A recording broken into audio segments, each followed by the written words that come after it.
time. But yes, this motor here is receiving high voltage and low voltage at the same time. But how is that possible? How can those two different types of voltages work together? Well, this is an ECM motor, an electronically commutated motor. And more you're starting to see these in many homes. Maybe you're used to seeing PSC motors, permanent split capacitor, and your centrifugal and your blower motor inside of the house. But more and more you're starting to see these ECMs.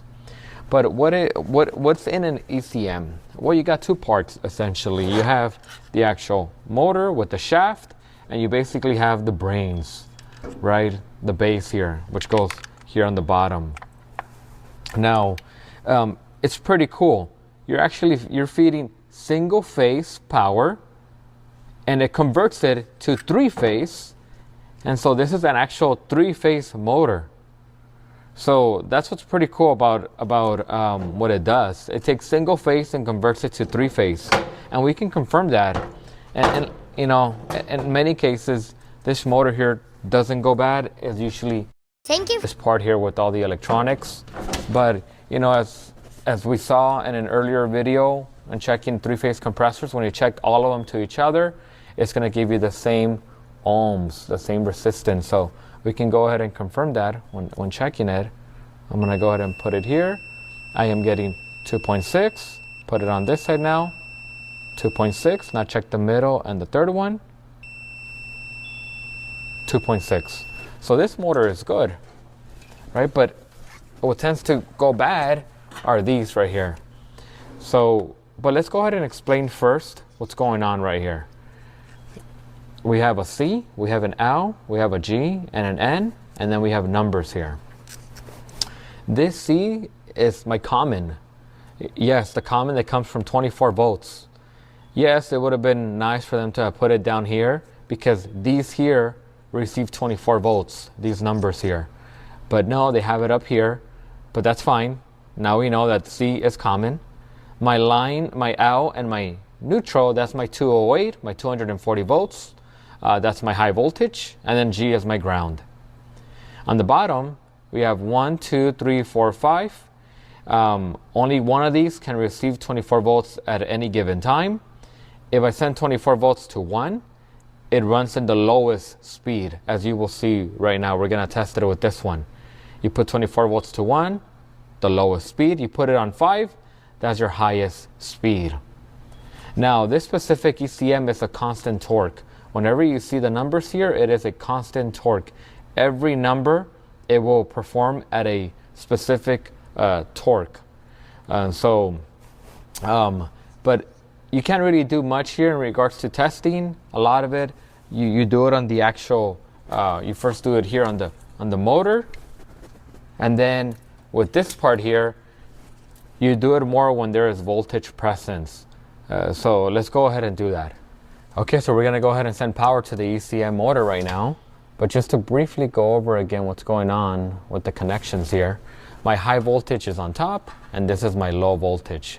And you can confirm that because you see the numbers 1, 2, 3, 4, 5. My L and my N, in this case it's my black and my yellow, that is my high voltage. That's my 208 volts, high voltage. My green is my ground, and my brown is my common. So it would have been nice if they would have put the brown, my common, down here, because this is all low voltage, but they have it up here with the high voltage. But that's okay. We know this is common for my 24 volts, and then these numbers here, 1 would be my lowest torque, the lowest speed, and as I go up, it increases in torque, and it does a faster speed, which we will see right now. But word of advice, because like I said, this motor is receiving high voltage all the time. What actually gets it to turn on is when it receives 24 volts and any of these numbers. So you do not want to have power come in here, unplug it, because you want to just confirm you have voltage coming in and putting it back in. Your motor will probably not turn on anymore. So once again, I'll repeat, you don't want to have high voltage come in here, because let's say I turn on the disconnect and I'm not calling for heating or cooling or fan, it's still going to have high voltage up here. Your low voltage is what turns it on, but you'll still have high voltage here.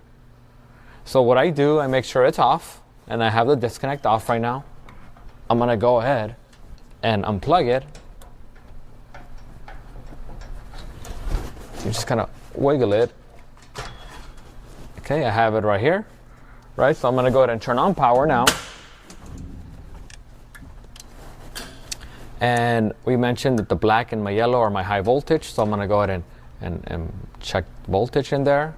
Go ahead and put it through the little space that you can see right in there. Go ahead and check the other wire, and I have 208 volts, as you can see right there, 208. So I have high voltage present. I'm not gonna put it in, right? I have to make sure power's off. I want that motor to still work. As I turn off power, okay, and that's it. So now we can go ahead and turn power back on. Another way you could have done as well is just follow these wires all the way back, and then you can also confirm you have 230 volts. But I always like to do it from here. But I make sure there's no power when I'm checking it, and there's still no power when I put this connector back here. So let's go ahead and turn it on. So we said that down here, once it receives 24 volts, it's gonna get that fan to start spinning. So I'm gonna go ahead and confirm I have 24 volts. And you see, so I'm checking ground, right? And I'm checking this leg. I have 26 volts, right? I have 24 volts. So when doing the low voltage, in my experience, you're okay in just unplugging it and plugging it back in. It's your high voltage, you have to worry about doing that. But I'm gonna put it on 1, and you're gonna see that motor spin. Okay, it's on 1. Go ahead and look at that motor. Now it's spinning.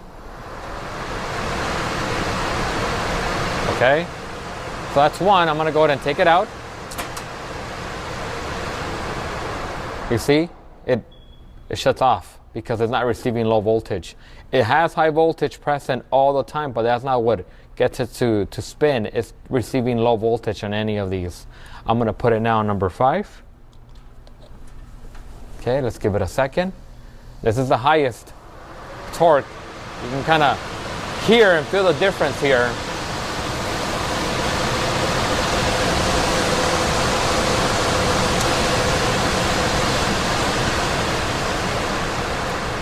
All right, and I disconnected it. So yes, low voltage is what gets this motor to turn on. Now, these motors here, a lot of times they go bad because this is a constant torque motor. If you have a dirty filter, a closed vents, an undersized return, dirty evaporator coil, you don't have a lot of airflow coming into the system. So because it's constant torque, it's going to try to meet whatever number you have it on. It's going to try to meet its torque, so it's going to pull more amps to meet that specific torque. And because you're pulling more amps is heat as well, and this starts to get kind of burnt. You start seeing some yellow color on it because you're pulling more current to make up for it. So it's better to change out a $7 filter than to replace a $400 to maybe at times $1,000 motor. Just make sure you have airflow, because it's as simple as not having enough air going in can cause this to pull more current, and then these go bad. And normally these tend to go bad, not so much the motors.